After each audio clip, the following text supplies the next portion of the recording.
I was in a motorcycle accident where somebody made a U-turn at a light, didn't see me, and I woke up 3 weeks later. Shit.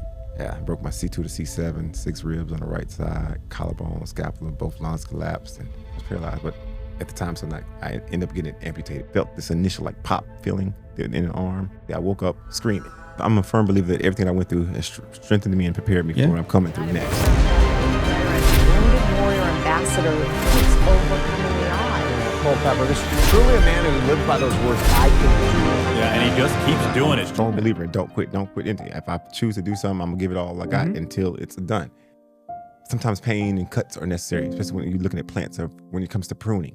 Yeah. That was all it was. When I finally got it was a dead leaf pretty much that had no use and I couldn't do anything with. Yeah. And all I did was prune it off. Allowed some surgeon that knew exactly what he was doing to cut it off. And now I'm a lot more mobile. I'm a lot more comfortable. It didn't change anything dramatically in my life, but it allowed me, now I'm not carrying this weight. Welcome to this episode of Capable and Beyond. This is your host, Eric Trinidad. And with me today is a special person, Gabe George, also known as Gabe. Oh. So a little quick thing how Gabe and I met. It was like 3 years ago. It's been some time, yeah. Yeah. So we were doing some an event for 11 Charlie, it's an organization that helps veterans with RC cars in a therapeutic way. Kind of they relax with it and they help you out with the cars but anyway, him and I went into an event. We hadn't met each other at that point, and we decided to kind of like enhance the therapeutic experience. You want to say that? Yeah, that's a great explanation. That's a great wording for that. Yeah, that's how we met. And then from there, Tripping like in the woods. yeah, and from there we just been brothers ever since. Definitely. You know, but today the reason I have you here is that you served in the Navy as a corpsman. How many years you served in the Navy? About 5 years. 5 years. Mm-hmm. So during the time, you got into an accident. Was it even post or church? Leaving church. Yeah. Bible study one night. Walk us through first, like what happened, and then we'll go from there. Well, first of all, thank you very much for having me.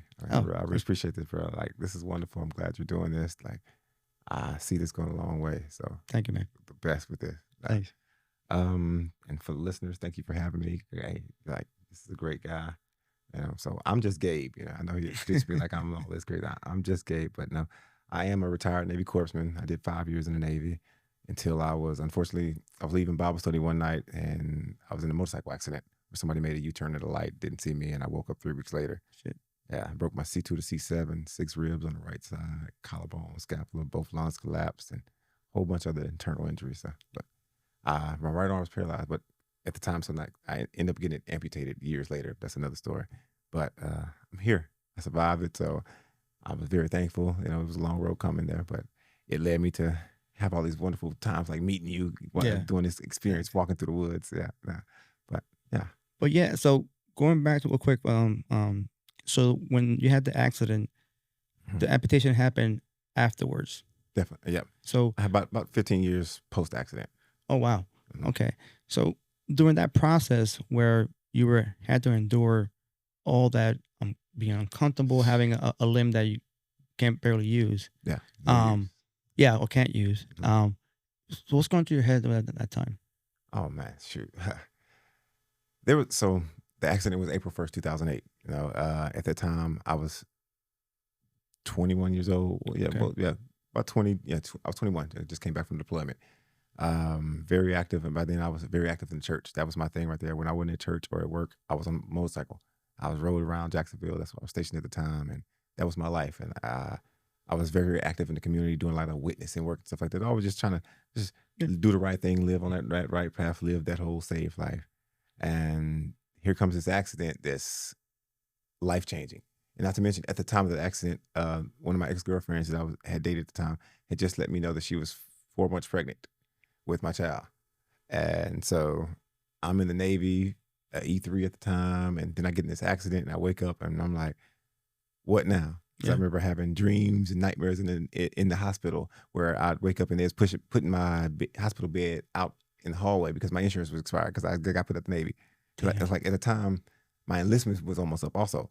So that like when I woke up in the hospital, there was no clear picture of what's going on. Yeah. It was my first memory waking up in the hospital was having one of my doctors removing the chest tube out of my right lung. Like I kind of came out of whatever I was in, this coma. Yeah. And I remember she telling me to take a breath, and like my eyes, my vision was very blurry because at the time I wore contacts. But I remember them telling me they forgot to remove my contacts. They didn't know I had contacts, and my eyes had swollen for a couple of days while there until they realized it. So when I did come out of the coma, my sight was very bad at the time anyway. So everything was blurry. So when I had this doctor come and trying to remove this chest tube out, it was like, she said, take a breath. And I remember her pulling it out, and I kind of dozed back off. And the next time me waking up, it was like, okay, I remember seeing my mom in the hospital, and they had a C-collar on my neck, and I had tubes going everywhere. So it was, I didn't know the magnitude of what was going on. I just had them explaining to me, saying, okay, you was in a motorcycle accident. Your neck is broken. I was in a C-collar at the time. And I just knew, I couldn't move my right arm. I really couldn't feel it. Everything else, and I was in the bed. So I didn't know that I had been in the bed for 3 weeks too. So when they told me I was in the coma for 3 weeks, like I immediately became restless, because I was like, I was an active person. I was always doing stuff. I was even modeling at the time back then. So I had a photo shoot or fashion show that was coming up that week I was supposed to be going to. So in my mind, I'm like, wait a minute, what time is it? What day? I got things to do. I got to get up. Didn't know that I couldn't even walk at the time. So, but all this stuff was coming at me as I'm becoming awake and stuff like that. And the doctors are telling me, updating what's going on. I remember the day that one of the doctors came and told me that they thought it was like a blood clot in the arm. That's why I couldn't feel the arm, or they didn't know what it was. Nobody was saying paralyzed yet. Nobody had mentioned this word brachial plexus injury or anything yet. So they just told me I wasn't gonna walk again. They told me that I would probably never use my arm again, and they were just giving me all this stuff. And I remember my mom was in the corner crying a little bit, and I'm just like, oh no, it's okay, don't worry. I couldn't talk, but I was telling her, don't worry about it. And then I was trach at the time, so I couldn't talk. So it wasn't until a couple of days later when they put a cap on the trach where they came to me and was like, okay, now talk. And I was like, well, I wasn't worried about all the stuff I had. God got me. I ain't worried about this. I'll be fine a couple of weeks. It's nothing. that was my mindset. But it's just adds on to the testimony.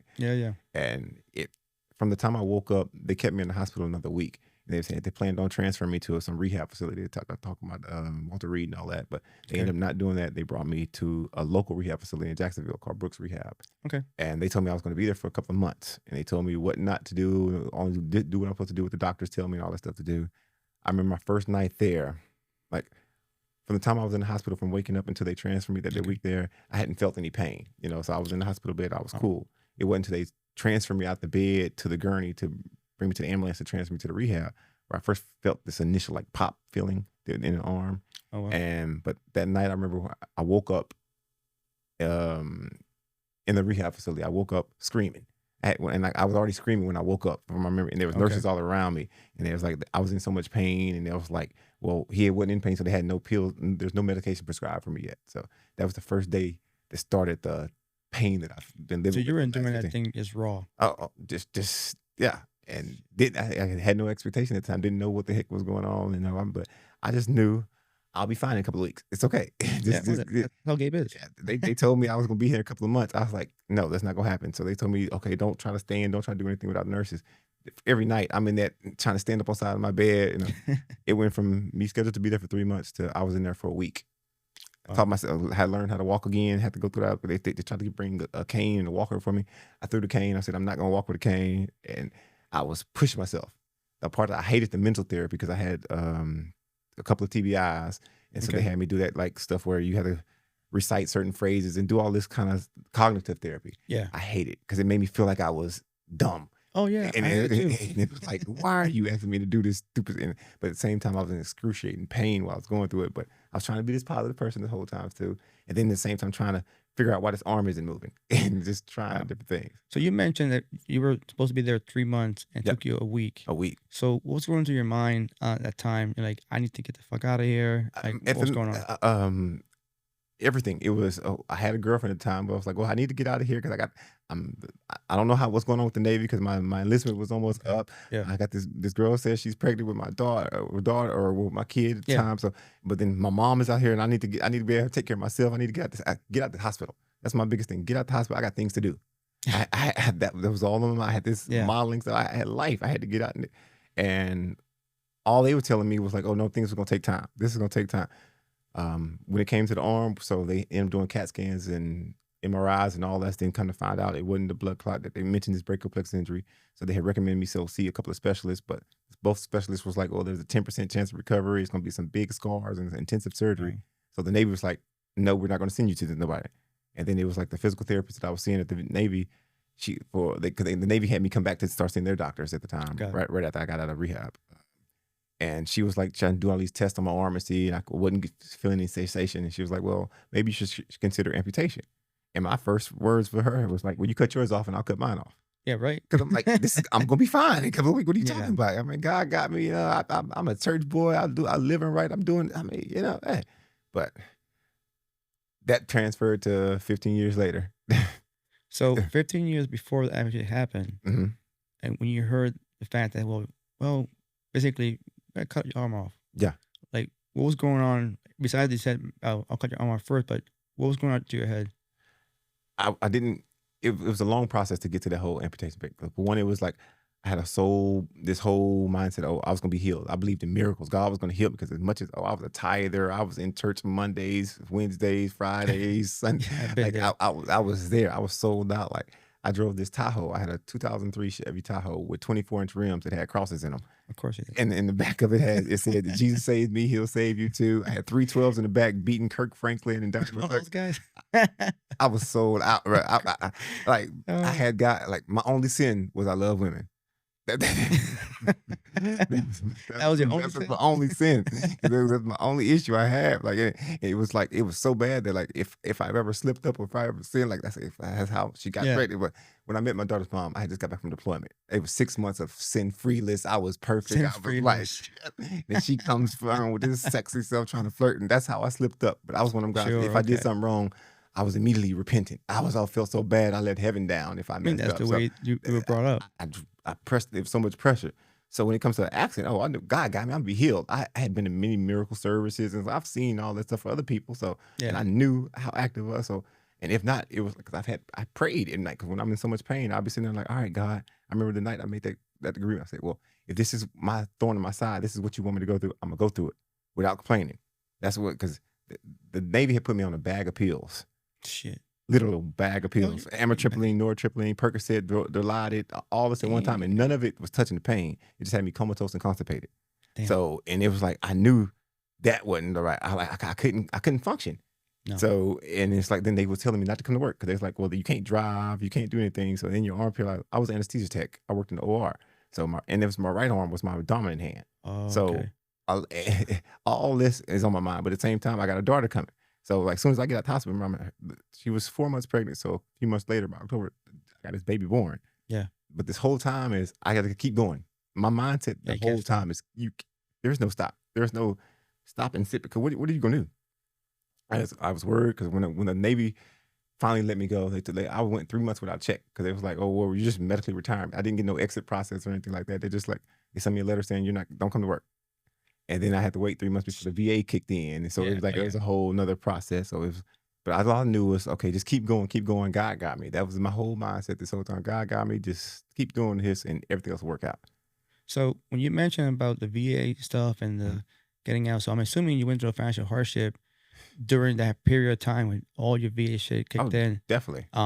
So you have that going on. Mhm. Then you mentioned that was your dominant arm. Right. So you got to learn Everything all over again. I like all the trades and stuff that I knew. I grew up, so my grandfather taught me a lot growing up, like any kind of carpentry work, from pouring concrete to building a house, electrical. I'm a hands-on person. Yep. I know how to cook. I take care of myself. I do all this thing. And that was one of the issues. It was one of the things that helped me get out of rehab quick because instead of 3 months to a week, because I was very independent. Mhm. I'm not the one sitting there and let everybody take care of me. I'm going to push. I'm going to figure it out.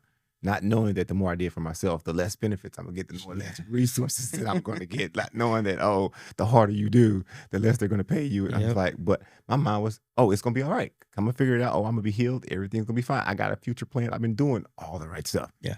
So then life kept pouring. Then I got a kid. And then having a daughter, it was like at this time, it was another. You can't complain. You can't stop. You can't, because she's watching everything that I do. Yep. So I can't be sad. I can't be sitting around in pain. I got to show up because I got to watch. I got to raise this child. Yeah. So there's never been a moment for me to stop and sit there and wallow in myself. That's why you see Go with Gabe now. Yeah, yeah. I ain't sat still since. But one thing you mentioned, I can relate to, Mhm. is that the sense of independence. Yeah. Going from understanding that it's okay to ask for help Mhm. and it's okay for people to do things for you. Yeah. But it's hard when you're the person people rely on. Yeah. Right. And then, Definitely. yeah, they're going from people to be the person to be reliant on Mhm. to be the person you have rely to. And people, it affects you and affects those of others Yeah. around you, because when you're the one that people have been pulling on for years, you're that pillar, so to speak, that they hold there, that everybody comes to and calls when they need something, and the people never know how many other people it is that's calling you. Yeah. So they never know the extent that who all you're helping. So when you're doing all that and then something happens to you, people still depend on you. They're expecting it's either they're going to keep coming or they're going to find somebody else. Yeah. And then you realizing like, whoa, this is really what's happening. That's how you do. But for yourself, still, it's like, that's my purpose. I know they need me. Somebody, this is my job. This is happening to me to benefit them. Yeah. And at the time, that's what a bunch of my preachers were preaching me. Oh, this is God is sending me through this. This is a test to benefit them. So when I got a life insurance check, oh, God bless me so that I can bless others. What about you though? That is never. That's not. You're not supposed to consider that. What would Jesus do? That was the mindset I was in. It was never consider me. Mm-hmm. Some people tell me, oh, you got to think about yourself. They only tell me that when I was doing something for somebody else and I wasn't doing it for them. Yeah. And that's the only time I would ever hear those words. So, but it was, and when I would do more, I'd be drained. It was like, okay, well, the more I do, I just need to do more. Do more blessed. Be more blessed. The more I do, it is going. You right. Yeah. So going on that same route. So you went from having that mentality. Yeah. So how did that affect the process, like the 15-year period where you have to accept the fact that, okay, this arm is coming off? It took me, no pun intended, but losing a lot and letting go to even get to that space to before the even arm was amputated. I had a conversation with it say 10 years post accident, because after I had been through a whole bunch of stuff with people, churches and places, and they've done so. After I've losing almost everything, life insurance, cars, from helping everybody, from going broke, literally from being homeless, from helping others, it finally took me to a place that I was like, when I feel like God really showed me, okay, let that go. Because to open your eyes, stop being so gullible, to stop being so naive to certain things, to, all right, now let's try to focus to rebuild yourself. And I remember having a conversation with my arm. I was like, I'm giving you a time limit. If you don't get better, I'm not carrying any more dead weight in my life. I will cut you off. I've had this a talk with myself saying that I had to come, that I will cut you off. And so I remember the time I started that process, that I was like, okay, I contacted my VA doctor and asked for an appointment to say, let's talk about my options about amputation. And big mistake, because as soon as I mentioned that, they said schedule me an appointment with psych to figure out why I'm trying to harm myself. And I'm like, I'm not harming myself. And I go to the appointments and the doctor's looking, and I explained, and she's like, well, yeah, I was like, I'm just trying to get option. What's good? And she's like, yeah, it makes sense. No problem. Like, okay. But so then they send me through a series of different surgeons, and everybody's like, oh no, it's too risky. The risk of more damage to you, the risk of infection, it's going to imbalance you. I heard no for about 5 years. I was like, so I stopped asking about it. I was like, okay, whatever. Then it got to a point where like the pain was always bad, but I knew after having multiple conversations with multiple surgeons that there's like, okay, even if you amputate it, it's not going to stop the pain, because the pain was a nerve injury connected to the spinal cord. Correct. So I was like, okay, no problem. That's what gave my mind up from, okay, we ain't got to worry about amputating, because let's just keep living. But it was when I started getting active in adaptive sports that life really started changing, because the more active I came, the more I become prone to injuring the arm. Yeah. And like if I'm from, like I said, I still cooking. I'm still trying to take care of it. So I burned the hand, because I used to have an arm and I'd carry it and use it for like prop and help me do stuff. But I had burned it on pots and stuff like that. I'd cut it and get scrapes and didn't know it because it was numb. So you didn't really feel it. But and I was still feeling nerve pain. But it became in the way, like when I started doing adaptive sports like scuba dive and playing pickleball. But it wasn't until I went snowboarding one year and I fell and shattered the humerus that I met a surgeon, was like, okay, yeah, maybe it's time to do something about this, because you're obviously it's more risk now. Yeah. And I ended up meeting the Army surgeon in Jacksonville that I met him one time. He was like, okay, cool, no problem. I'm doing it whenever you're ready. Let's do it. Right. No BS, no problem. And like, he was very confident. He wasn't oh no, I don't know this and not. So, and that's what led to me February 25th, 2020, right before COVID, that I had the dysarticulation. You know, it's funny that when people who are not in your shoes don't understand that This is becoming more of an obstacle than anything else. I've had a lot of quote unquote super traits church folks. Well, so I've had the ones who tell. I got kicked out of church once from. They said God wasn't healing me because I didn't have enough faith.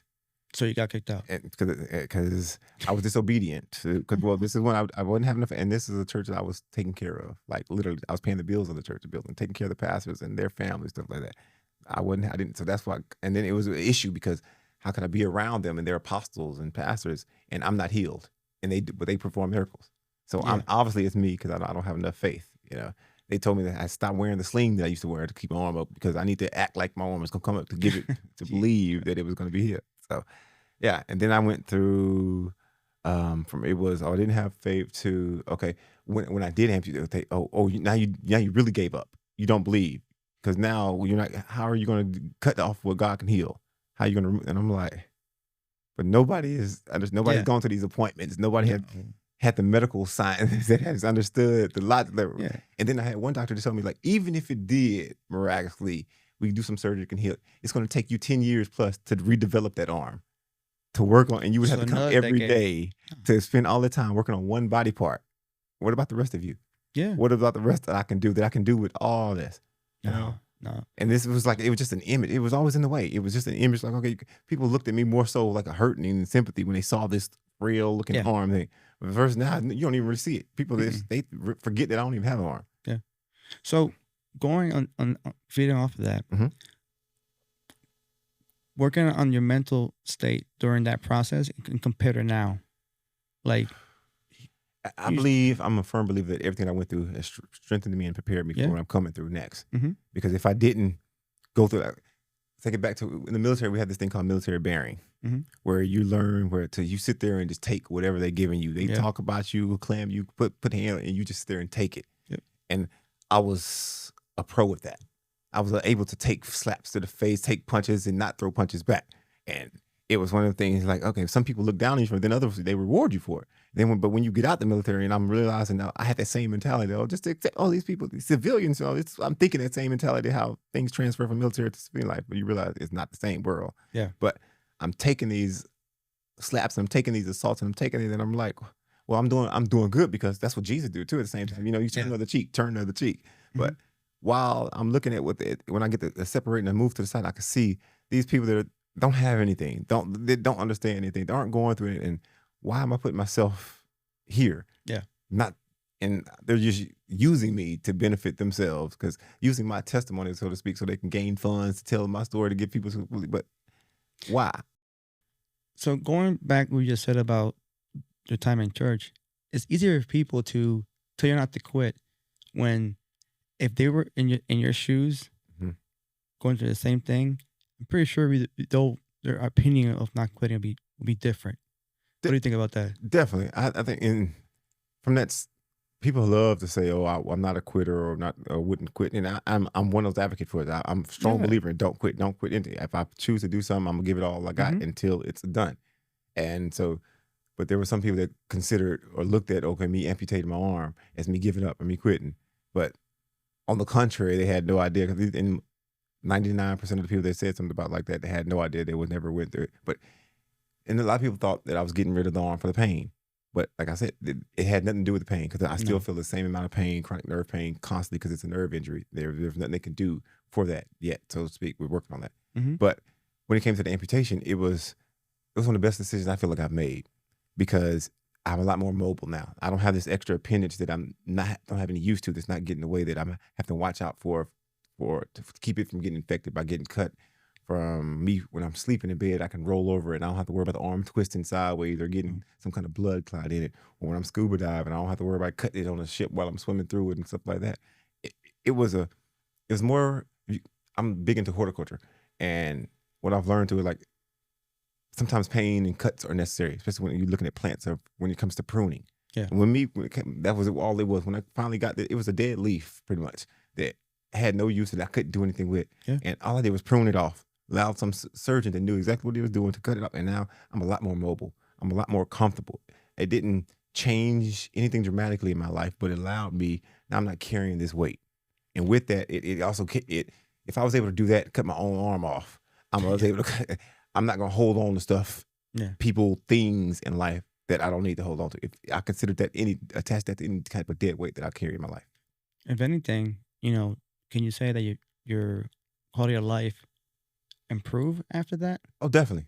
Like I'm not carrying extra. It's because especially I'm still on the go. I'm probably maybe a little more busier now because I'm a little more active but I'm able to move a lot more freely. And to me, that was a lot better for me on my life, for the things that I was dealing with, for what I'm going through, living with a paralyzed upper body limb, especially something like that. It's not benefiting me or anyone else around me. It was a great thing. So going in that same thought process, so you mentioned about that the sports. So now you're able to do these things without, Oh, golf. So you started with golf. For one, golf.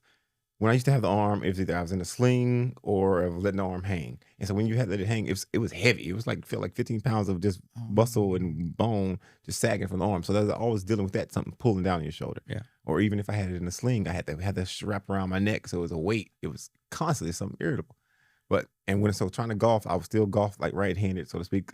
So my swing was always interrupted or hit with this hand. Playing pickleball, same thing. If you got something there, it's just hanging, it's getting swinging. Now that it's gone, I can freely move. Like it's a big. Imagine having to carry a bag around, a 15-pound bag around, just because everywhere you go with everything you do, nonstop, and it's just there. So it opened me up to function a lot more. Now I don't have to worry. I don't have to take that extra step when I'm getting in the cars or when I move.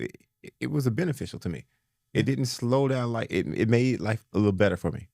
You and I play golf together, so I seen your swing. It's pretty badass. Thank you very much. Last game we came out like with 200. Oh yes, the last game was. I don't. Golf is one of those games. Some days it's like, what in the world am I doing? Yeah. And other days it's like, okay, where's this been? Which is funny because that time you and I played, we got the guy missing an arm and then the visually impaired guy, and but we act like it's like a normal day. Oh, it is. I mean, for us, and that's part of the beauty of it too, because like you say. What people call disabilities or differently able or however you want to classify us. So we got to live life. Whatever we still living. Just because something has affected us, we go through some type of trauma, doesn't mean life is over. Yeah. And now we've chosen to keep going, keep moving forward, and enjoy what we have. Right. If you think of it, if you simplify it, you have two options: either dwell on it or move forward and better yourself.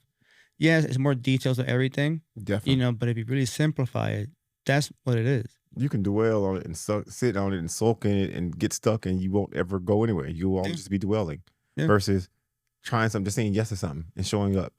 And you don't know what's going to happen when you show up. You don't know how you're going to affect it. But when we have our get-togethers, or so to speak, we know who's showing up. We know what to expect of each other. We know if somebody's going through something, we're going to lean and pull off of each other because we all got a lot of stuff going on, and we're highly aware. And none of this is a little thing by far. We all have all kind of injuries and illnesses and mental health issues going on too. So it's like, but when we come together, it kind of reminds me of my snowflake story. I'd say that.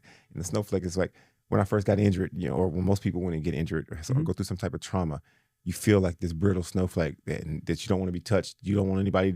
You feel like you're so perfect by yourself. Nobody understands what you're going through, so you're very tender and isolate.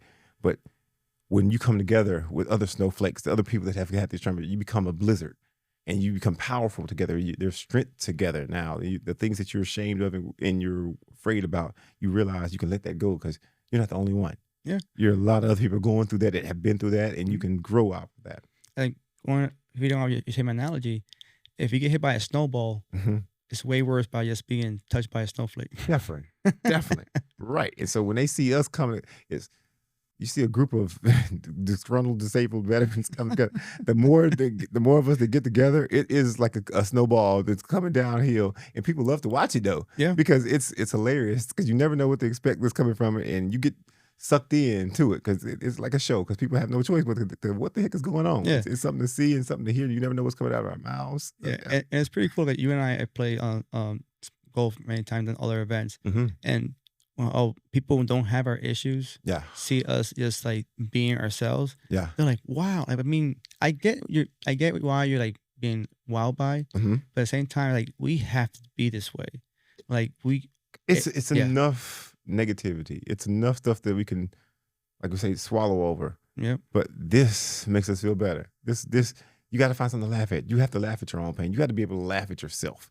Yeah. And if you Yeah. can't laugh at yourself, you're not going to live. Yeah. You're not going to find a reason to enjoy life. Yep.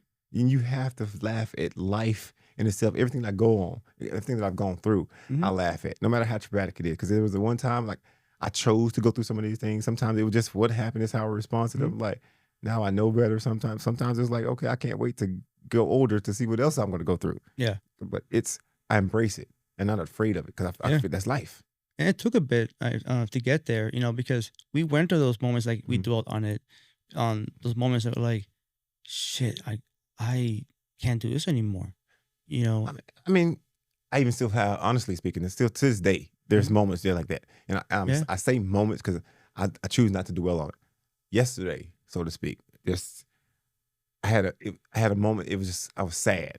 And that's not something I don't usually confess. I don't talk about. People wouldn't. Yeah, like, you're not known for that. And it was just, I had a bunch of phone calls. It was just like some stuff that happened to other people that was affecting me. And I was just real upset about it. And it just made me feel sad. And I was like, while I was processing this thought of me feeling sad, I'm like, do I call somebody and tell them that I feel sad? Like, who would I call? And who do other people, like, I want to make a Facebook post about it. Like, God, fellas, do you ever feel sad? And if you do, would you tell somebody? Do you talk about it? I know that's not a real thing that most you hear talk about because you don't think you're complaining or worried. Yeah. But I had this moment. I was just legitimately sad because then I'm like, but I know I don't like to share that because I know that I'm contagious. I know that my energy is contagious. When I only like to be out and around people when I'm feeling good and happy, because when I'm feeling good and happy, everybody gets sucked into it and everybody else is happy. True. But if something's off with me and I'm going around people, they're going to feel it and pick up on it, and they're going to be off too about it. And so I'm aware of that. I'm conscious of that. But that moment, I was like, who do I talk to about this? Because I'm like, in the moment, it was like, and I was processing too. Sometimes I envision myself talking to the psychiatrist, and like, there's really a room with me, a bunch of me's, and they're talking to each other, and we're diagnosing this problem. But I'm like, talking about it isn't going to change the issue about why I'm sad, and there was nothing. Another step, I was like, I had a couple of joints on the table, and I was like, I could smoke right now, but it'll temporarily give me this relief of the sadness. But then, and this is how sad I was, because I'm processing this thought. I'm like, if I smoke this, I'll feel better for a couple of hours, but then I'll be sad again. But then I'll even be more sad because now that joint is gone. You don't want to waste that weed. Right. I'm like, I want to use it for enjoyment purpose. So, but I processed it, and I'm like, and then I waited to the end of the day though. And thank God for one of my things, one of my rocks has been my daughter through this whole process. That's awesome. And she's 15 years old now. But I was called her, or she called me after school, just talking to me, and I was like, baby, today I was sad. And as soon as the words came out of my mouth, her facial expression changed, and she got this whole set. She's like, oh, what? She's never heard me say the word before. Wow. And I was like, yeah. And I talked to her briefly about the stuff, and she just listened. She didn't say nothing about it. And I'm like, but I felt better after talking to her about, because I knew she could take it, she'd understand, because she's your daughter. We talk. We have these serious. That's the worst. I have these serious talks with, but it felt better. But at the same time, I was like, okay, now what? Now nothing changed. Because the thing that I talked about, why I was sad, because there was so much going on, and even though I've made it through this, I know all this, but it's life still keeps coming. It doesn't stop at all. So much we can take though. And it was like, but then I was like, okay, I never try to get to that question. Well, how much can I take? I just know I get to that moment. I was like, all right, suck it up, brush the shoulder off. Let's go harder. Yeah. I've been reading this book now by some retired admiral, and he had a saying. He said, work hard, work harder, then work your hardest. And I was like, and he said, and then when you've given it all, give more. And I'm like, so that's what I thought. I just need to sleep less and work harder. That's my problem right now. And then I'm like, but is that right for me? Because is that my problem? Because I'm doing everything. I'm working my butt off. I'm still, quote unquote, not there for everybody, but there for everybody, trying to show up and do this. And life is still lifing though. And things aren't being met like you would expect, you would think. Yeah. So I still have those moments though. So I'm not no superhuman. I'm just another human being that's going through life just like everybody else. But I understand, I choose to understand that, okay, these things are going to happen. But as much as I'm a happy person, sad days should be a balance. I believe I don't want to run from the sad days. I don't want to. When people talk about pain, when I used to be on the pain pills, I don't like painkillers. When you kill the pain, you can kill the pleasure too. Yeah.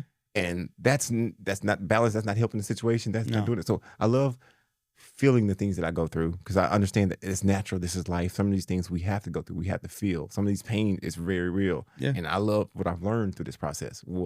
Hours and suffering and pain is I don't have to take my pain out on others.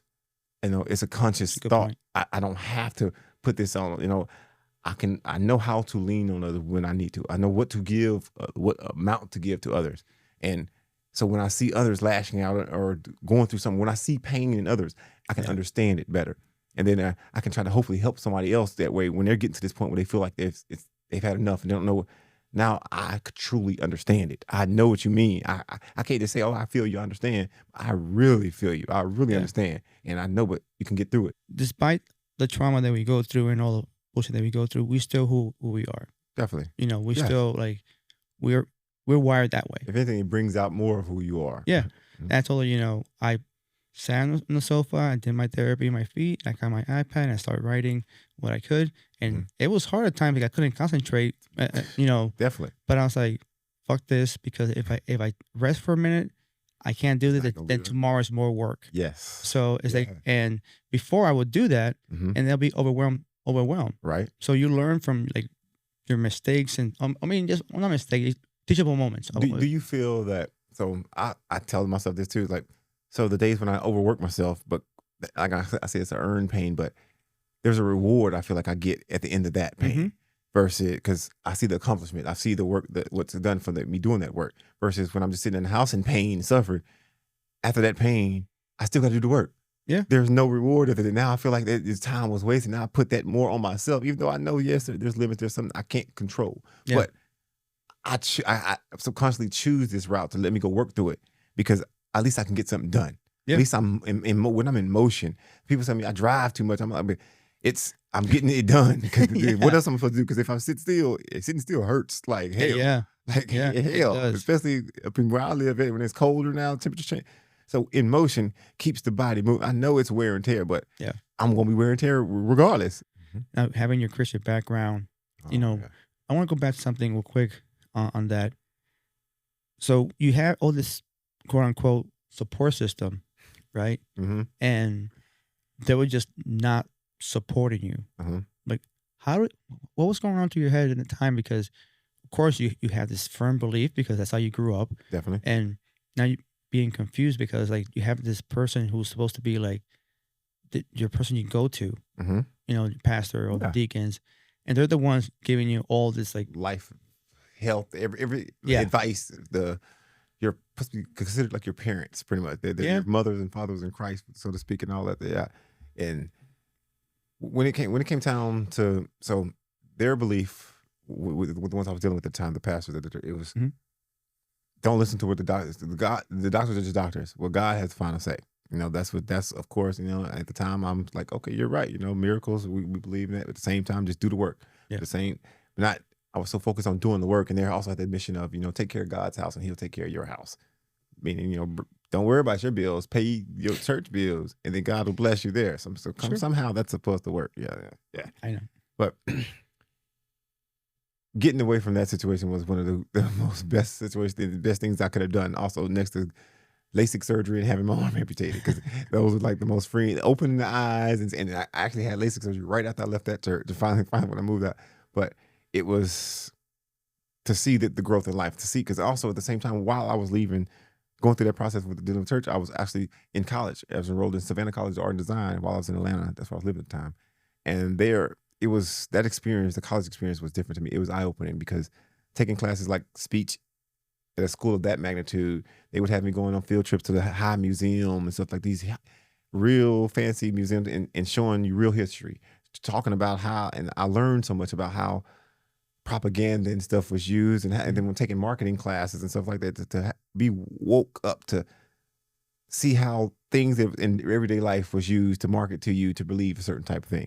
And then to go to services or whatever else and see the same techniques and tactics being used right there in front of your face. And I was like, oh, wow. But when it came to medicating though, like, because that's enough of all that stuff. Yeah. When it came to medicating, like, it was actually one of my first surgeons, my brachial plexus surgeon that I met out in Texas. He was the first person to recommend cannabis to me. Okay. He told me, because when I started my process about the arm, it was like he was the first person to tell me that the surgery, we before amputation, we did this thing called a C7 nerve transfer, where they took some nerves out of my left leg and transferred it to the arm to try to help regain some movement. Wow. And it was supposed to be like a long process because nerves heal at like millimeters per year and stuff like that. So it'd be a process. And it was something that he can only do what he do. And if it worked, it worked. If not, it not. But at the same time, he told me that he knew of this one surgeon in North Carolina. He was a pain specialist, so to speak, that he was one of the only surgeons in America that did this called a dread surgery. And that's the only thing that could help with the pain. Okay. But it was a high risk surgery where they go in my spinal cord and try to burn holes in the nerve endings to kind of help alleviate some of the nerves, the nerve pain. Well, and the first time I talked to him about it, I was like, he told me all the stuff. I was like, nah, I'm good on that. I don't want to be paralyzed. I don't want to risk that. But he said the other thing most of his patients recommend is cannabis. And I was like, well, I just got the military. I'm kind of got VA benefits. I can't mess that up. Nah. And then I'm a church boy too. Yeah, I experimented with it when I was in high school. So, but not into no medicinal level, not to the stuff they had now. But I was like, I don't know. But it wasn't until like maybe a year after that conversation of me suffering more, and then taking things like, okay, I have to try something. I remember my first time smoking with a friend of mine. It was White Widow. White Widow changed my world. White Widow opened my whole world to cannabis. It was the real, true, pure White Widow. And it was, I remember we were smoking it and I was eating some, it was Skittles mixed with M&Ms. Okay. So I remember, but first time smoking, we smoked the stuff. And I remember like my arm I went from hurting to, whoa, what's that? To, whoa, it's tingles, but it's hurting. But I'm like, I don't care. Like, wow, this tastes amazing. It was like this whole to realizing what was happening to me. Like, and I'm sitting there like, it's not numb. I still feel stuff. I'm still here, but I'm smiling right now from this whole moment, from me just suffering and hurting, just like being to now. I want to do stuff. I want to smile. I want to eat now. I want to show. Let's go do something. And then it was my doctor to recommend it. But then I couldn't find out. I had to do my research to find out. The VA is not going to cancel all my benefits for me using this medicine. Yeah.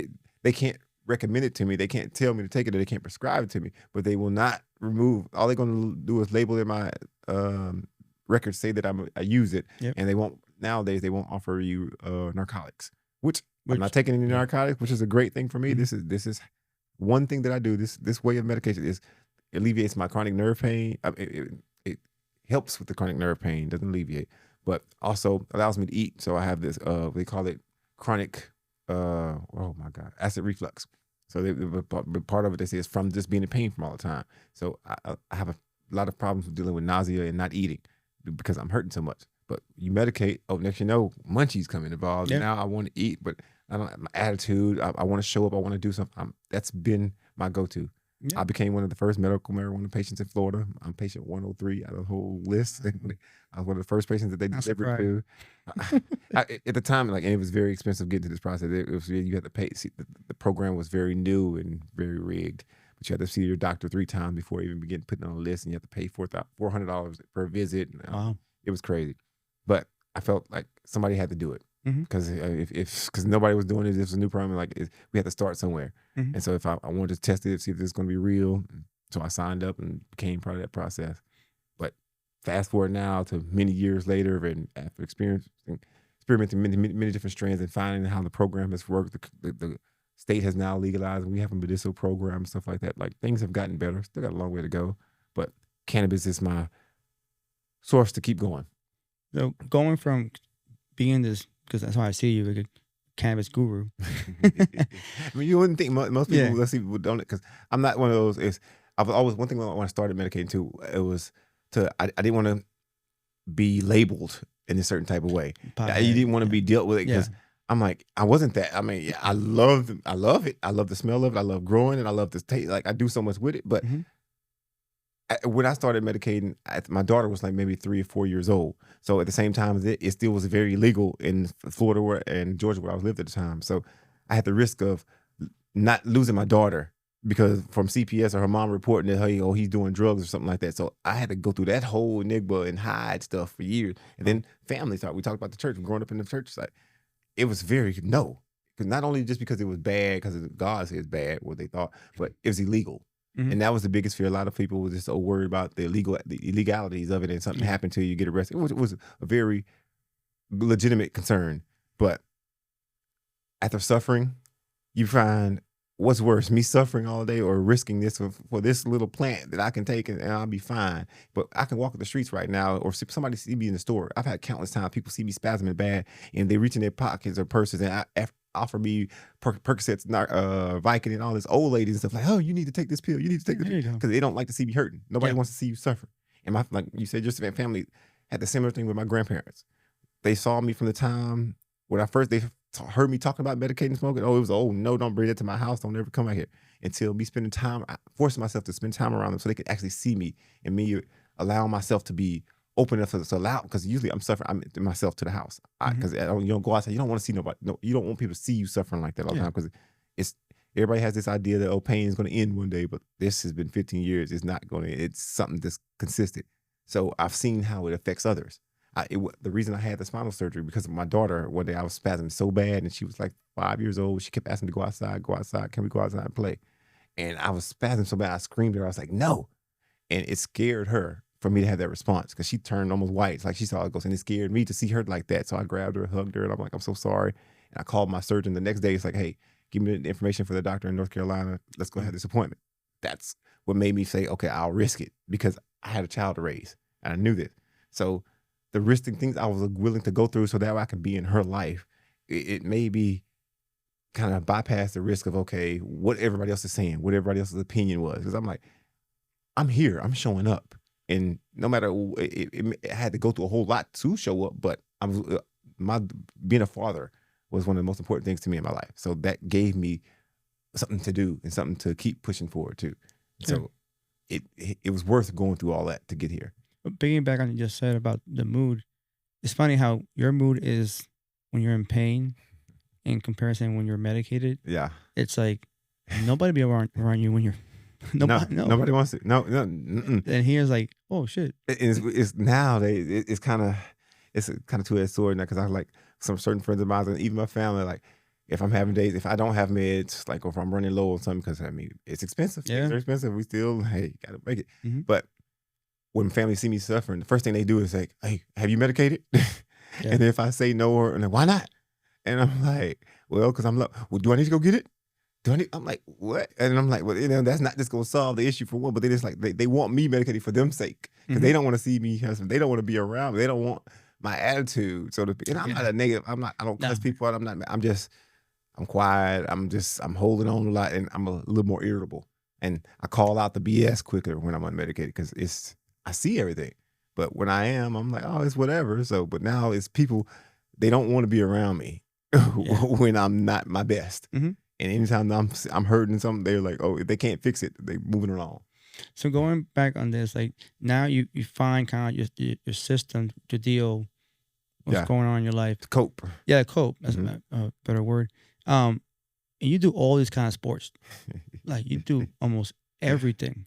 Yeah. And one of the things you're able to do it because you're managing your pain better. Mm-hmm. So now that you're able to do all these things, like, how do you feel about that? The adaptive sports journey has been a journey in itself. Like, one of my first experiences in the adaptive sports was archery. When I started shooting Paralympic archery and on that level, and loving the aspect of competing and having this hope of, another source of where I can provide for my family, and enjoy doing what I was doing. But then as I began to compete more and spend more time and money and all my efforts into this, like, then you learn, okay, as you get to competitive level, there's certain things you have to go through. Now you deal with USADA. And if I'm a medical marijuana patient, you have to have a waiver and stuff to be able to compete, or you could get banned from competing. Mm-hmm. So fortunately for me, like, for my first year or so competing, I was able to get the waiver approved from them. And for some reason, when I applied for the second year, right before it was one of the Paralympics, I was denied my therapy. And it was crazy, because this was after I had the amputation. Before I had the amputation, they approved everything with all the records I had. And so when I sent in my stuff to follow up, I added more records, more 50 pages more, because me having a surgery and proving that I'm still having the chronic pain, still doing all this, and the surgery was just another thing that hey, we trying stuff.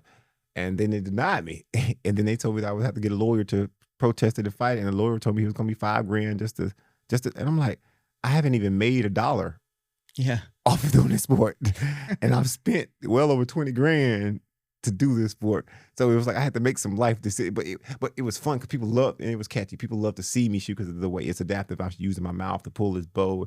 It was a wow factor for about 15 minutes.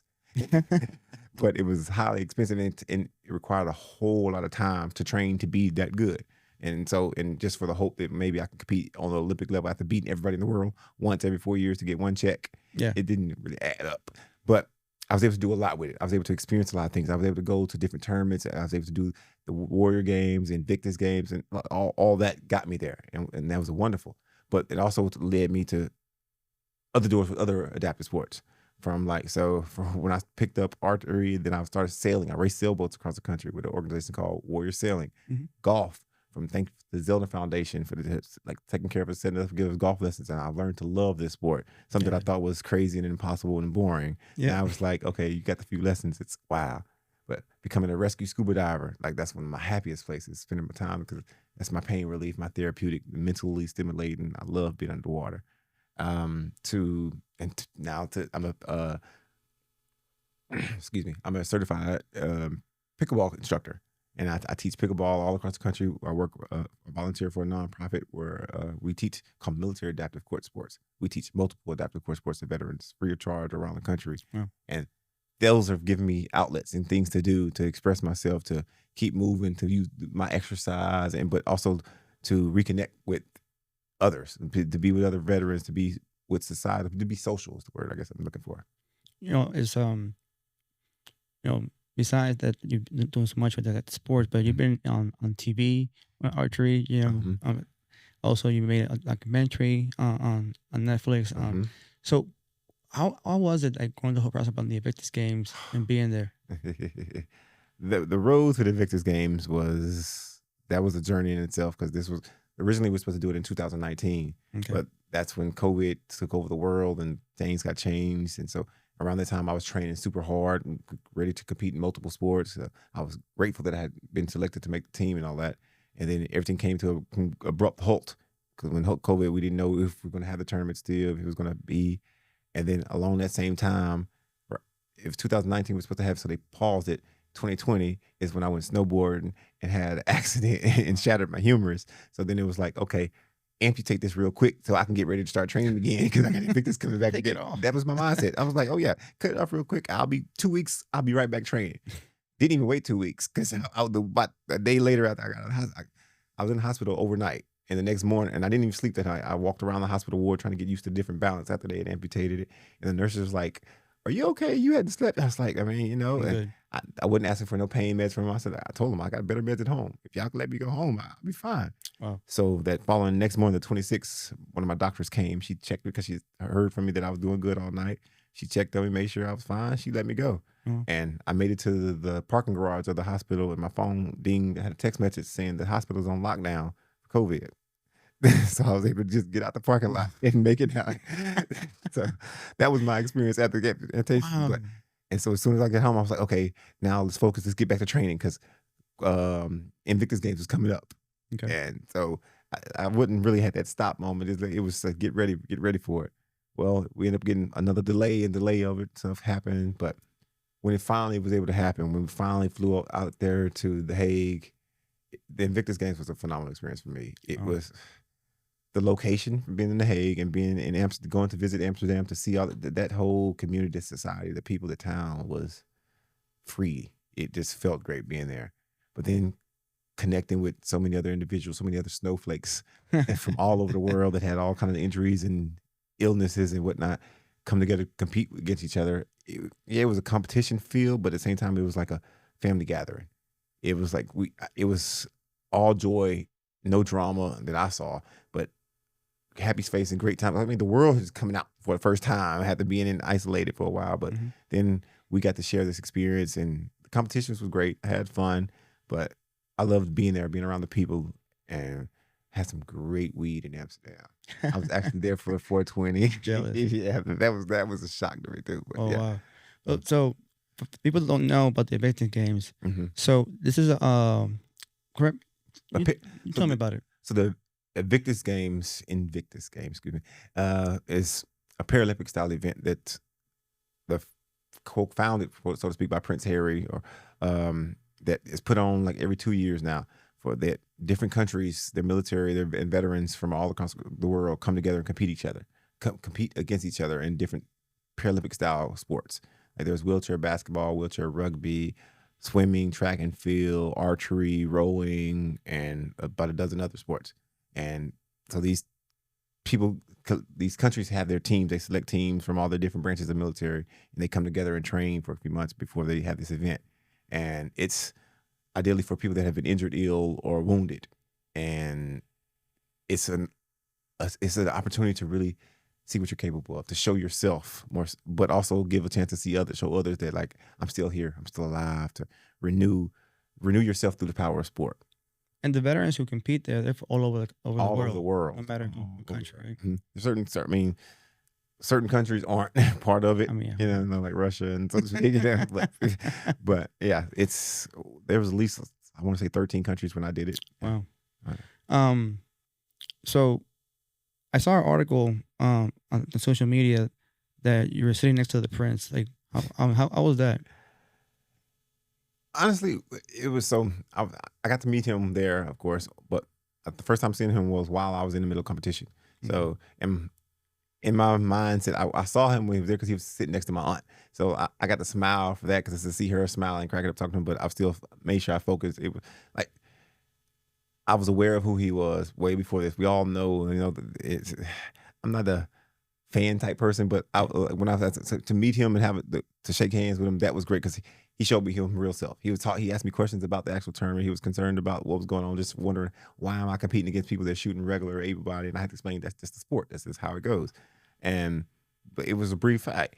It was his entourage of all camera crew. That was a whole another thing that distracted a lot of people. But meeting Prince Harry, it's meeting like another human being. He was you could tell that he was really there for us. It wasn't about. It's not Prince Harry's Invictus Games. It's something that's a service that's provided for his other veterans, brothers and sisters. Wow, that's can't imagine the experience.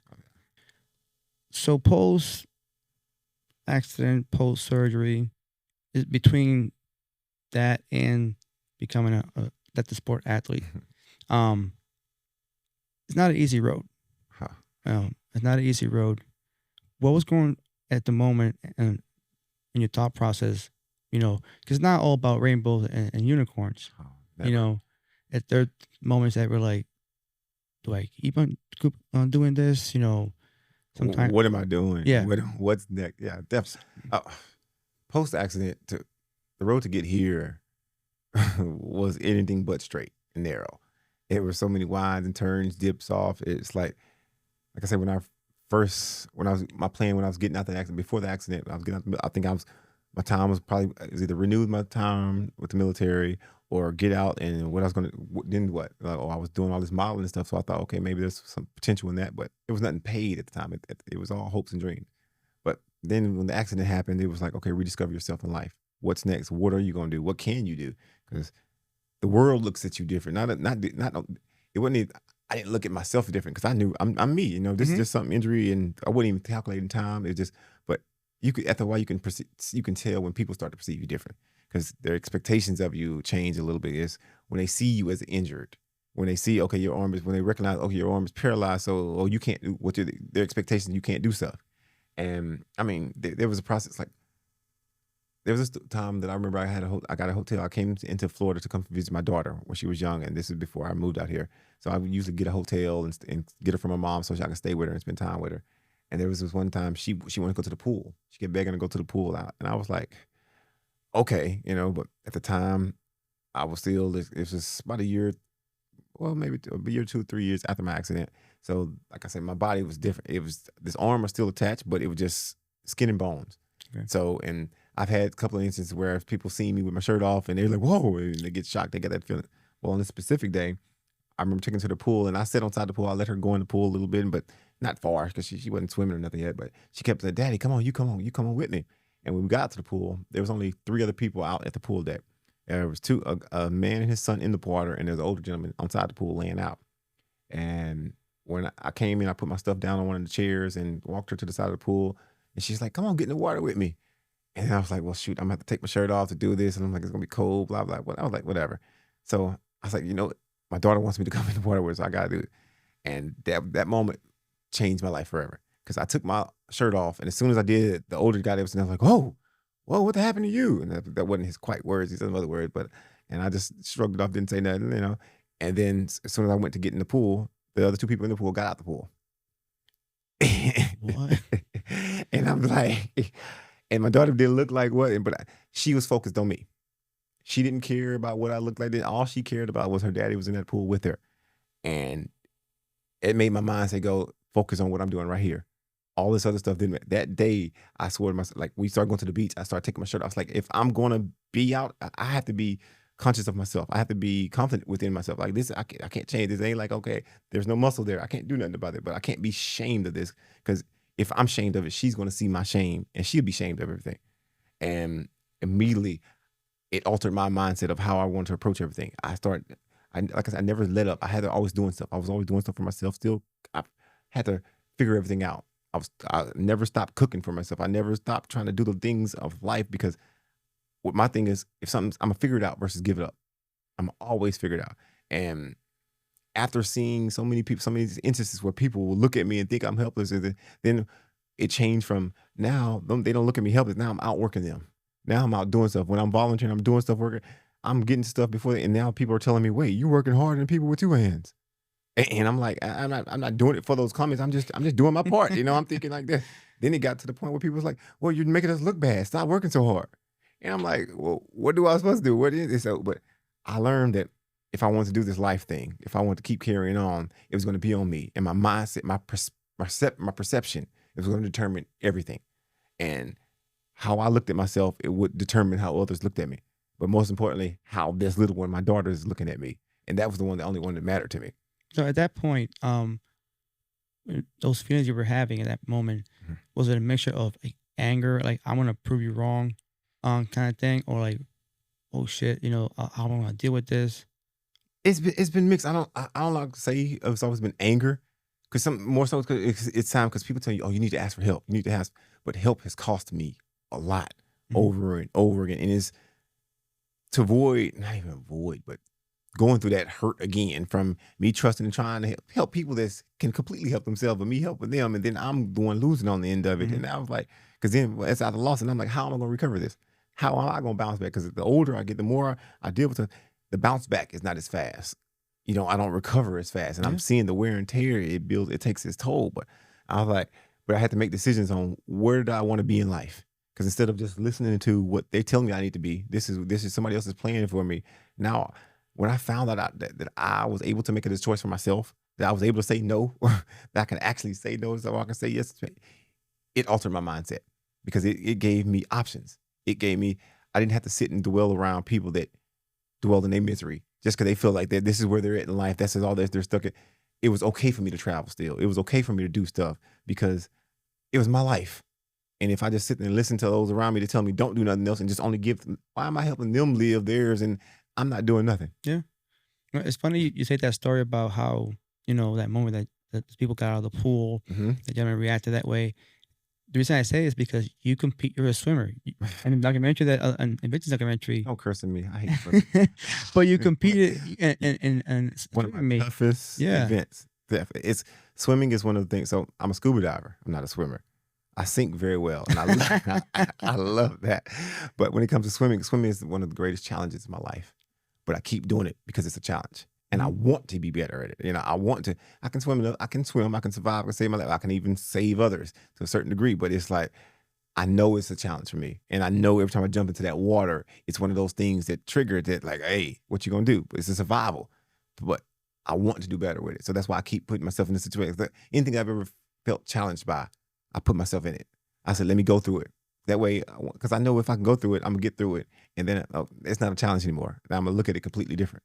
So on that same note, do you think that because where things are presented to you in a difficult way makes you even like, try to do it even more anyway? They call me the one-armed archer. I shot Yeah. archery with my mouth.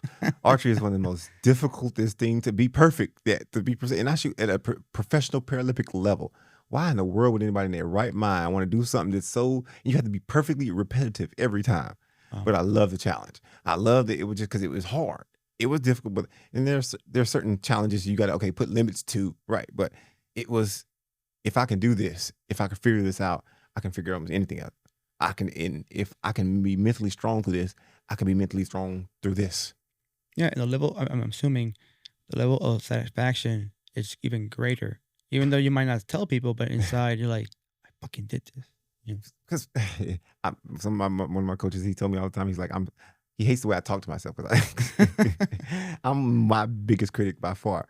But so you're supposed to, like, when shooting with everything, you're supposed to take every shot perfectly and be calm, and even if it's a quote unquote bad shot, you're supposed to be just relaxed, shake it off. You don't. But me, I'll shoot a bad shot, I'm just shaking my head. Oh, what are you doing, stupid? What are you doing? But I'm like, because I know better. But at the same time, I'm talking to myself, but I'm joking at myself because I get it. I'm trying. That's my way to relax. I'm not stressed about it. I'm relaxing because I know, okay, at the end of the day, this is not life or death. But at the same time, if it's life or death, I know how to relax. I know how to. I'm more calm in chaos, and it's been proven over and over again. So it's when things are very calm and none. That's when I'm like, okay, I need something to do. But when the more chaotic, the more intense the situation, the more I have on it gives me more to focus on. So the level of kind of accountability you have on you is even higher, Definitely. Despite what's going on. I think that's reasons why I became a rescue diver, and I said I want to be a diver. You would think, like, why would you want to put this on you? Now I'm responsible for those people. I was a corpsman in the Navy, and part of that is you're responsible for everybody around you. But you're held to a higher quota. You're held to a higher standard because you're in charge of the life, the well-being of the ship, the people, everything. And I've carried that into my lifestyle because even when I'm diving on a recreational dive or something like that, I'm still watching everybody that's around me. Even though I love when I get on the boat and the dive master, they think, they look at me and think, I'm gonna be the one that's gonna be lagging. But then I'm the first person to have my set up, first person off the boat, first person to come. I pay attention to everything they do, and they're like, dude, we didn't have to do nothing for you. And I was like, but everybody else with all these fully capable stuff are struggling and not. And I'm like, so my mind is to make sure everybody else is good. If I take care of myself, so I'm good first. So if I'm good, then I can focus on everybody else. So if nobody else has nothing to worry about, you're not worried about me, so you can enjoy yourself that way. If you're not worried about me, I can do my job. So when you mentioned you travel all over the nation doing these things, so these are long ass rides. Yeah. So during those periods of time when you're driving, how's Gabe doing? When I'm in motion, I think a lot. In my drive, that's my quiet time. I do a lot of reflecting. I live out there. And that's when I'm not listening to an audiobook. That's why I do a lot of reading, to them. But it gives me my time to kind of plan. That's when because when I'm in motion, I can see things that my mind goes back through the history, things that I've already done, places I want to be. And I hate that the downside is like when I'm driving, I only got one hand, so I can't write the stuff down that I'm thinking about. I can't take the notes. I don't have nobody like, what this? But it's my happy place sometimes. It's because everything, for one, when I'm driving, I still have the nerve pain. I still have the spasm. So it gives me something to focus on. The drive, because I'm responsible. I'm responsible for the well-being of myself and whoever else in the car. So I know, like, even if I'm spasming and holding on, I'm not going to let nothing happen to nobody else. So versus me sitting in the car as a passenger and I have nothing, and like I'm just hurting, and I kind of just focus on pain versus trying to get other stuff done. So, but the drive movement is my life. And that's why I don't mind the drive too, because it gives me that solace, that place. I get to see stuff too. I get to see different locations. You really get to feel different environments as you're driving through different cities. So it's a different connection versus flying over places. Yeah. So that's part of why, like, even though people, I get it. And then there's other reasons why I drive too, but yeah. You can't smoke on the plane. There's no smoking on the plane. Yeah. One thing that I want to point out is that it's funny how, funny is the wrong word, but it's amazing how, despite how many things happen in your life, you still care about people anyway. Like, you still, if you think of it, when we're talking this whole episode, yeah, everything you've done, you always mentioned, yep, I gotta take care of people. So what I'm saying is that it's amazing the fact that no matter what has happened in your life, you haven't changed. Gabe is still Gabe. probably a upgrade version of Gabe. Anything else? That's something I've thought about a lot, and I have certain people in my life that have been around for years. Like one of my best friends I met in core school. 17 years we've been friends. Like she's my best friend. She's visually impaired too, but when we first met, I couldn't stand her. She was loud and just wouldn't stop talking, and it was like, why do I can't? Now here we are. That's like I love this girl because she's seen me since then, and I've seen her since then. This is a long connection. The growth, the situation, she's seen everything that I've gone through, and to know that I can have somebody sometimes to tell me that you ain't changed. Like you're still, you may cuss a little bit now. You ain't as holy as you're still you. And I'm like, I love that because that keeps me accountable. It keeps me in check too, and I've always had this feeling I was trained to be a servant. Everything we do is of service to someone, and some people frown upon that, like, oh, you look at a servant as a bad thing, but not like to me. It's servitude is my love language. It's what I do, and I've had some people in relationships that had a problem with that because they feel like certain things should be only reserved for them. But like it's like, well, you'll risk your life for them just like it's nothing. It's a stranger, and I'm like, so I am. I can't tell you no. I wouldn't do that because I've seen it. I've done it. I'm like, I don't. My grandpa told me, you don't think sometimes before you do stuff. You just go, and I'm like, well, I've kind of thought it already before, so I see it happen. I'm paying attention. As my mind's places, it's programmed that way. I've had so much. Even when I try to fight it, I feel like sometimes I'll go into places and you can tell the people that nobody wants to be around. You can tell the ones in there, and they flock to me. And people are like, how are you dealing with it? And I'm just like, I get it. I see what I've been through enough to see certain things in people, and I have an understanding. But I know how to set boundaries too. I've learned, that's one thing through this whole experience.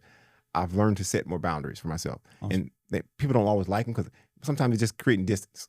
Because I don't tell nobody, no, you can't come in, but I'll give you your time. But then when I need my space, I can withdraw because that's me. You got to accept it. But then I'm still here, which I got you. I don't cut people off. People cut themselves off. So a lot of times I don't mind it too. That's your choice. If you want to live, that's on you. But I'm not going to stop being me. I can't.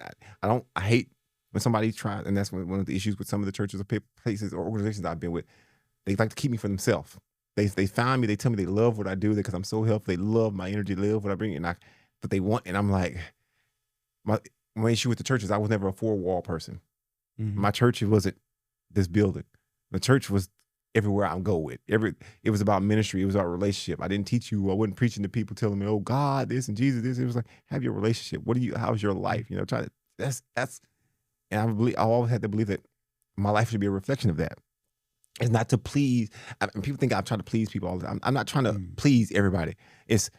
I know how different things affect different people, and I know who I am. I'm very secure. I told one of my friends the other day, I said, I've been a billionaire all my life. I just live on a budget. That's the thing. I just have this budget. So I don't worry about certain things. I'm not stressed about money. I'm not, because in my mind, I already got it all. I'm just here to help you out. I'm trying to help you see that you already got it too. Mm-hmm. It's okay. And that's all right with me.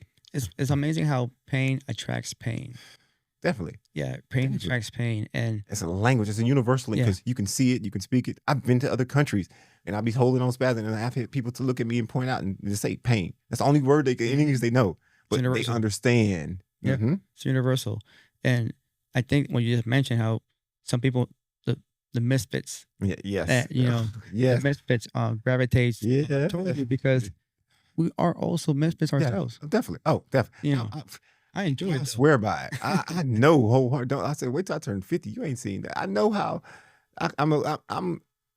That's another reason. Like I said, when my church experience, I was riding around 24-inch rims with Lamborghini doors on the Tahoe too. I had Lamborghini 12-inch speakers, boom. Like it was not traditional. The church didn't like it, but the street loved it because it was like I wasn't telling you you're wrong for doing this. I'm like, you can live your life. You can have these things.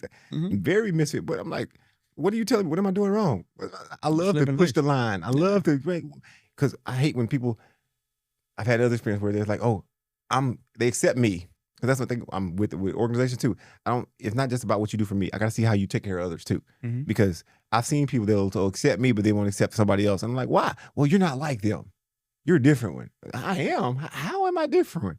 The reason I got a lot of tattoos and stuff like some of this stuff, a lot of these things, the tats is a whole other conversation. They tell stories and all too, but it was very controversial because people hate, oh, this is wrong. This is like, but what is wrong about this? What is it? And now you got people that feel like they can't come to you, can't come to your church, can't come to your building because they won't be accepted. But so here I am standing right at the door. Come on, come talk to me. I got you. What can I do? Like, it's too much going on, too much pain in this life, too much people hurting, too much suffering to add on to it. If you think of it, like think back when you were doing all these things. This is before you lost your arm. Yeah. You were serving everybody in church. Like, but then your level of your definition of happiness back then. Yes.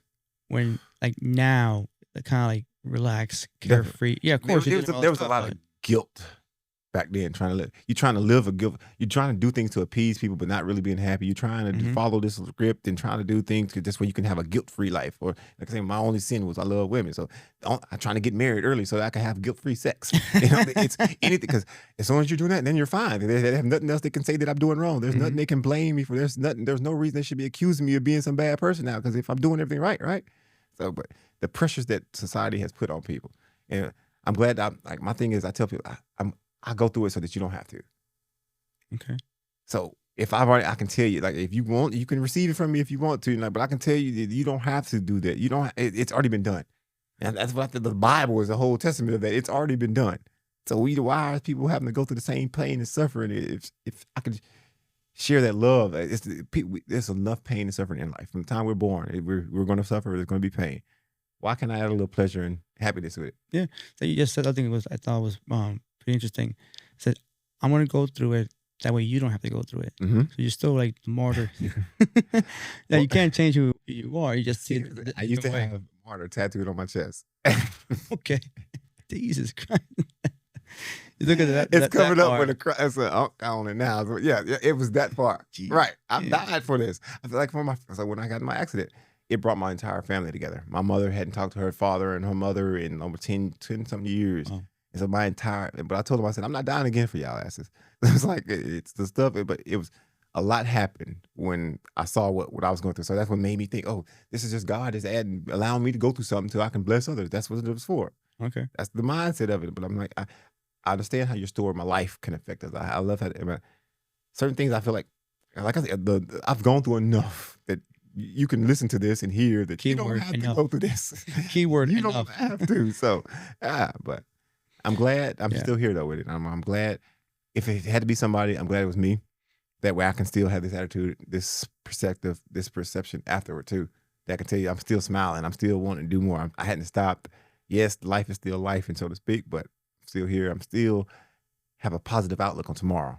So let me ask you this, and there's no wrong answer about this.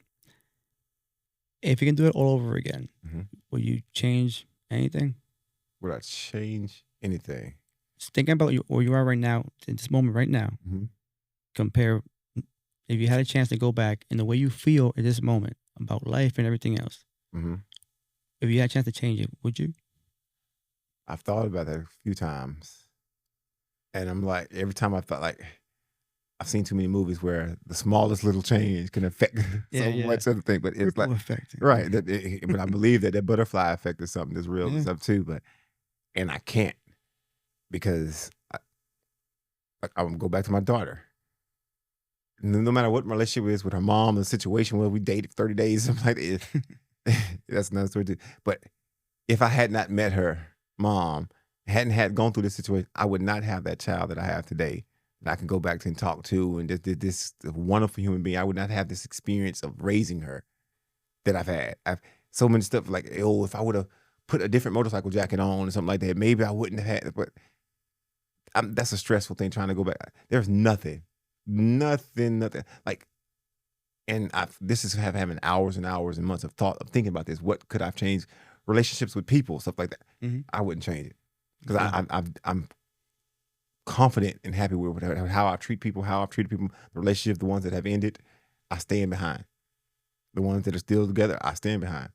And I'm like, I would not be here if all this is just another chapter in my life. It's funny how happiness trumps money. And you know, I mean, money is great. Something the other day, some man said, money is just Vaseline. Okay. It just makes things easier. I mean, you think of it, yeah. That's all it does. I mean, it makes things a lot easier, but at the end of the day, the happiness has nothing to do with it. I've been I think about the days in younger community, living in being poor, Mhm. and had some of the happiest moments of life. That would not worry, not had to have to think about, like, some of the happiest people I've known in my life don't have any money Yeah. or living off the minimal, the littlest things. So I don't depend on money or things for happiness. I love experiences. That's why I share that. That's my happiness. That I got to do that. I got to try that. I got to go here. Yes, and like I say, money makes it easier sometimes. Oh, yeah. Definitely yeah. does. Especially when you're doing all these sports, it's but you have a lot of help from other organizations that do these things. Won't say a right? lot. We get a little bit. Yeah. Get a little bit more, a lot less than what people assume, what Yeah, they yeah. think. But Oh, yeah. there's been times I have received help. I had some help from organizations. Shout out to Lakeland Warrior Project and Challenge Athlete Foundation. They have helped me a lot in the beginnings and stuff like that. Also, Team Simplify. Team Simplify. That's a personal help to me. I love. Yeah. I shout them. I was like, they have a lot of clinics and stuff that are able Yeah, to I love that participate in. organization. But they're one of the organizations that it's crazy how I get something in the mail or a call when something's bad immediately and going on in life, and I don't know who and they just call and are there to help. So I'm Yeah, incredibly it goes thankful. back to a healthy support system. Definitely, definitely. And And it's weird because they tell all the organizations I just mentioned, they keep telling me I don't ask for enough. And I'm like, because I really don't ask for anything. I try. I'm like, so what do you mean ask for? Then like, what does that mean? So, but it's having a support system means the world. Because even just as a veteran or somebody that's been injured or somebody's gone through trauma, when you try to go through the healing phase, so a lot of stuff when I first started these things, experiencing these adaptive sports, I was going through all these by myself. So you get to experience this wonderful day, then you go home at the end of the day, you're by yourself and you have nobody to talk about, to wrap it up, to like tell it. And that's the moments that matter. When you get back by yourself because it changes it from, I can share this story and tell you about my day with my family and friends to nobody cares because nobody's here to listen about it. So yeah, it was fun, but does it even matter? So going through that, how would you be able to do it anyway? It's a process of, I was lucky enough or fortunate, shall I say, when I first started some of this stuff, that the resources that I reached out to that was connected, they kept following up. That follow-up was very important. I'll go to an event and sign up for something else, and then I sign up for something else while I'm there. So I kept that fire going because I knew as soon as it stopped, or if you didn't have a tomorrow plan or next week plan, you can burn out quick or you get lost in that abyss. And it wasn't until, so after me going through so many different things, using up like, I love this. I try and going to things that I didn't think I would like and trying new things. And just to say, okay, this was experience. Till I found something that, I really like this and I can keep doing this. I can feed off of this. Meeting with, look how many different things we went from RC cars to, like, and shout out to Operation 11 Charlie. Shout out to them so much because that's somebody, mental health wise, that's an organization that does a lot for veterans too. Like we say, check them out. 011c.org. Yeah, that website. They offer RC cars for mental health therapy where we go trails and walk hikes and stuff together. That's how we met. That's how we met. Playing with cars, like it made you feel like a little kid again, but it's a lot more to it than that. Yeah. But stuff like that kept me busy, kept me going through. So even while I was going through stuff, I had other options. Now I tell other veterans, that's why I say I'm glad I went through some stuff that you don't have to go, because now I know I've vetted certain resources that I can give you, like, so that way you're not spending your own money, because it's a dangerous slope where when you go to one event, you get hooked, and then you go home and there's nothing, because then it's like, now what? You try to feed that, or you don't want to fall and hit that pit where I don't have nothing anymore. Now I'm swiping all my credit cards trying to find something. Now I'm in debt trying to pay for this to keep me going while I'm waiting on somebody to say yes to approve me. So, but it's having the support system matters dramatically. When you have family or friends or somebody, a caregiver, somebody that's there for you, that you can lean on, that you can share new experiences. They get to go through that growth with you. They get to see you from that bottom spot, but then they got to see you mature and grow up out of that.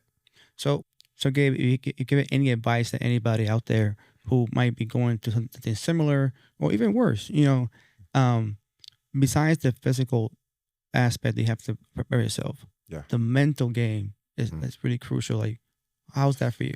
The mental game is where it's at. It's where it starts and where it finishes at. And me personally, I believe the first step is you having a conversation with yourself and having that will. Once you have that desire, once you make up that conscious decision that you want to do better, that you want to do something, the rest can flow easily. But you have to. Nobody can make that decision for you. Nobody can tell you this is what you should do. You have to want to be better. And once that want to be better from, show up. There are unlimited resources for everything, that any kind of injury, illness, or disease, whatever you got. There's a support group. There's some kind of thing going on for it somewhere. I found it. I've looked. I've seen. There's. You're not the only person going through it. I guarantee you. If you want to do better, if you want more for yourself, if you want more out of your life, start stepping for it. Go for it. Like, if you need to shoot, the bare minimum, reach out to me. If you need help, in any kind of way, you can reach out to contact, send an email, send a text message. I respond. I'll help out. But life is for the living. And if you want it, your perspective is going to change it. Your perspective is going to decide where and what you can do. So you think that, correct me if I'm wrong, that part of wanting to do it, that's the hardest part. Definitely. That's kind of like the turning point of like doing it or not doing it. Because if you don't want to do it, then you don't even have the chance to get to the part, can I do it? You don't even find out if you're able to do it. Because some people just skip, I can't do it. Do you want to do it? If you say yes, then I can show you exactly how adaptive, how you can become to do things. That's what adaptive sports is about. It's not changing the sport, not changing the situation. It's showing you how you can adapt yourself to the sport so that you can still find your enjoyment. So don't you think that, don't you think that when you get to that point that you wanted to do something, because you can't lie to yourself. No. Like, you can't lie you can bullshit anybody else around you, but that moment when you're alone, thinking, okay, I want to sign up for this event, or I want to compete at this level. Like, if anybody out there that wants to follow your footsteps, what we tell them? We're fortunate to be in a society right now. Like, literally, as soon as you think something, if you want to do something, the universe starts to conspire in your efforts to help you get that. But now, to take it another level, if you say it out loud that you want to do something, not only the universe, but your Apple phone, everything is going to hear what you said and start to show you things, to advertise to you, to help you get what you want. Yep. You have to take that. But if you want it, you speak it, write it down, whatever it takes. But you have to do something about it. You have to take action on it. And whatever it is, sometimes it's not always that difficult. It's not some extreme thought to say, don't worry about the how yet. Just say, know what you want to do, then figure out the why. Why matters too. The why keeps you in it.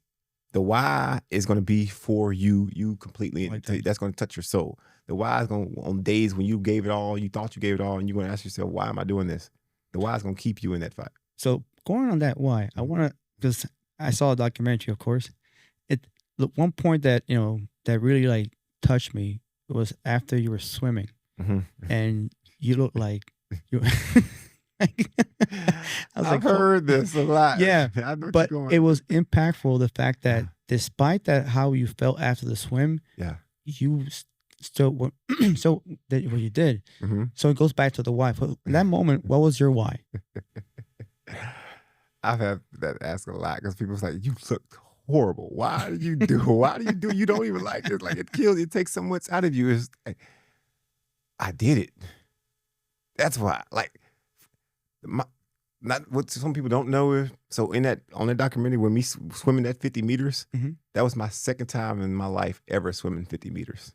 Wow. Consistently straightforward. So you're there on a competition. The first time was at the Warrior Games competition 4 years ago with that. So both times, that was competing. My only time. My mindset was, and I said it in the competition, just have fun.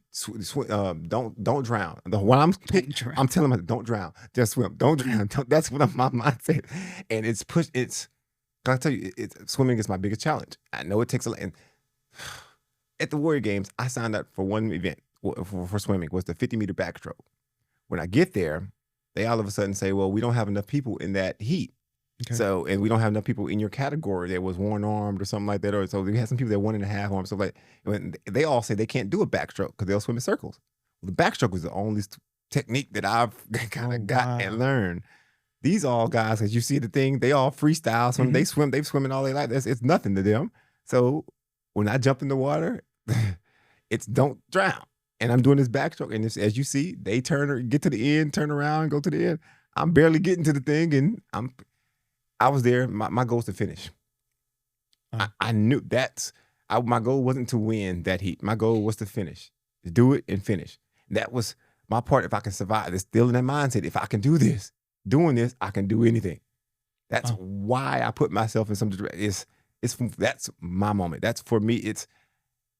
I know other people are watching it. I know, that is all for me.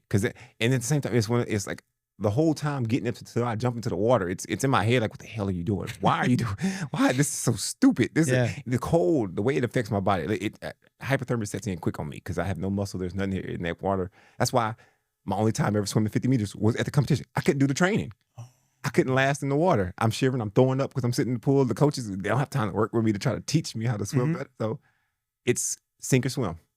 So that's your why. It's like, I need to do this for myself. I have to do this. I have to why not? Yeah, I mean, why not? You're right. Why not? That's another thing. Well, why not? Yeah. Wow. That's, like I said, I seen that moment. It was really touching. How much you push yourself, like no matter what. 'Cause after that, you had to do other events. Yeah. Oh yeah. Still have to go row. It was. So you went from swimming to rowing, which they both like. They take everything. Take everything. The rowing, I'm glad y'all didn't get to see some of the rowing. Like, so the rowing, you have 2 heats. You got the 4-minute, and then you have the 1-minute sprint. And there's 2 types of rowing that you're supposed to do for these, because the 4 minutes seems short, but when you're rowing, 4 minutes is eternity, literally. And my unprepared, completely self, I do a little training because there was a lot going on between so it was a lot of training. I hadn't quite learned the proper technique of rowing yet completely. I learned it right after that. I didn't learn it before. So, but on the 4-minute, I went out hard. I went out strong. I was like, because you're supposed to start off a little slow and pace yourself, is what they say. So I went out and I was like, I was way ahead of everybody. When that 1 minute went out, and I'm hearing my coach scream, pace, slow. And I'm like, this is nothing. I'm going slow. I'm going, what do you mean? I'm watching everybody else. They're just like, and I'm like, yeah, let's get it. Yeah, let's get it. And I'm hearing them singing in the back. Oh, Gabe, he's in the first place. Blah, blah.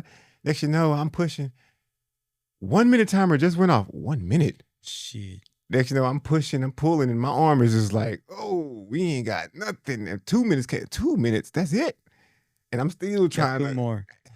By 3 minutes, I'm barely moving. I'm like trying to think, and people are just creeping up past me, just creeping up.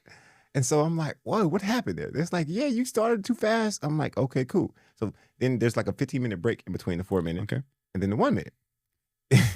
1 minute, there's no technique. You just go, give it all you got. So I was guaranteed set to win this one. Everybody knew that nobody's gonna keep up with the way I just showed out for that 4 minute. So I'm like, okay, this is my redemption round. I'm gonna come take that back because I was dead after that 4 minute. Imagine. I come for this 1 minute. When that whistle blows, I go for it. I'm like, yeah, I have it. As soon as about the 3rd time I go forward and come back, I hit I'm like, the seat that you're on, it changes.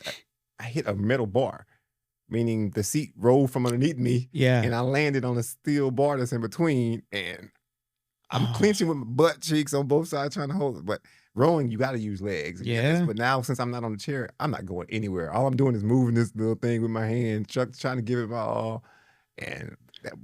So all that commotion in both heats, what was your thought process? I loved it. I was there. I was there at this tournament. I was there. Like my aunt, my mindset was my aunt was out there laughing and cheering, watching me. I was having this moment that was bigger than what everybody else knew was going on. Like I knew people was there for medals. My medal was already won there. Then I had this film crew. Even though I wasn't thinking about them at the time, but they had been following me around, watching everything. So I knew there was something going to come from that later. But in that moment, you wasn't thinking about none of that. I was trying to set this record. I was trying to do this thing. But the bigger part of it is the guy that won. He was a Ukraine vet. Awesome. And I had already met him. I knew him, stuff like that. We talking. So, and it was a moment for them. Anyway, so like this being there was a win for me. That was a goal. So I was just there to support. The thing I didn't like about Invictus Games because I didn't get to participate in any of the team sports. All my sports was individual. Okay. And I loved the team aspect. I wanted to do volleyball, but there was conflicts at schedule and time. So, but I didn't get to do group stuff, but it was all individualized. So my stuff, I was like, well, I'm not here for the medals. I know it's something, but there's no money from that. There's no, I'm getting my moment being here and seeing the impact on some of these people's face that I consider to be much more injured and ill than me. and letting them have their moment, that was the win. So I gave it all I got still. I didn't let nobody win. They saw it was fun, and shoot, I left it all out there.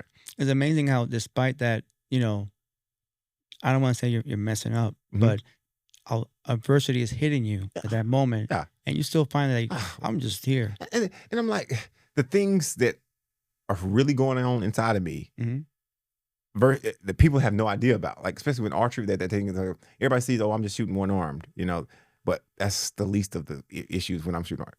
I have the chronic nerve pain. That's my shoulders spasm and going up the whole time. And it's cold out there. So I'm having to fight. In archery, you have to be specific repetitively over and over. It's impossible to do when you're having muscle spasms going on. You're shaking. So you're pulling with your teeth. I'm pulling with my teeth. How many pounds is I'm pulling 58 pounds with my, holding that out there like this, trying to hit this little thing, 18 minutes. Yeah. My teeth will break. Using my back ones, not the front ones. Yeah. But yeah, so it was, I already had, knowing there, the experience was my joy. The whole trip, that's, I wasn't there because I didn't have, it was a competition, but it wasn't quote competition because I'm like, there was no winning. Like, it was like the prize wasn't money. I'm like, I'm getting to have this moment, and I'm getting to have this moment with all these other people, and I loved it. And you think of it, if that wouldn't happen, you wouldn't have these moments. Oh, no, right. This is something, like I said, it's, if that, I can't say what would have happened, but I know this wouldn't have happened. I wouldn't have had to get these moments, and I don't regret it. Wouldn't change them. So, before we wrap up, if you have any words for anybody who's watching this, who's going through a difficult time, given your experience and the results you have, due to your not physical training, but more of your mental state, what would you advise? What would I advise someone that's going through some difficult times? Right now, I know there's a lot of difficult, and difficult times are classified different ways for everyone. So everyone's journey, everyone's experience in this life is different. But I know for certain, though, and not to be cliche, that difficult times don't last always. And there's a wise man once said, "There's beauty in the struggle," and there is. There's growth through that process. There's growth through the pain, but it's not the end. Keep going. Keep going is like a model to me that I keep going by, that I live by and thrive by. I tell myself, I try not to worry, because worry is just a mental pain, but keep going. And your attitude will take you further than your dreams. Oh, I like that. So, man, Gabe, it's been amazing talking to you from every single aspect of your life. I'm grateful that we had this opportunity to talk, and I know it's not going to be the last time. Oh, no. So what's going on with you? Anything out there? Any resources that you're participating in? Anything you're doing? I love this part. So this is where I'm supposed to tell you to follow me on Instagram at Go with Gabe. That's GEAUXWITHGABE. Or my website is gowithgabe.com. That's GEAUX. That's the French version, a little more spicy, a little more flavor to it. But you can keep updated with current events. Book me for pickleball lessons. I do private lessons. I have contracts with certain counties all across the country. If you're a veteran, contact me. Send a little message or email to me. We do free clinics all across the country. I'm looking forward to coming anywhere I travel. It's my pleasure. Do a 6-week course, get you trained into a fun sport that's very social. Get you off the couch and having fun with your family. If you need me, show up too. Reach out to him. Come keep watching. I'm sure if you keep watching this, follow, like, and subscribe, you'll see me again, right? Oh yeah, you will. You will. Thank you for being today with us, and stay tuned for another episode of Beyond Capable. Take care.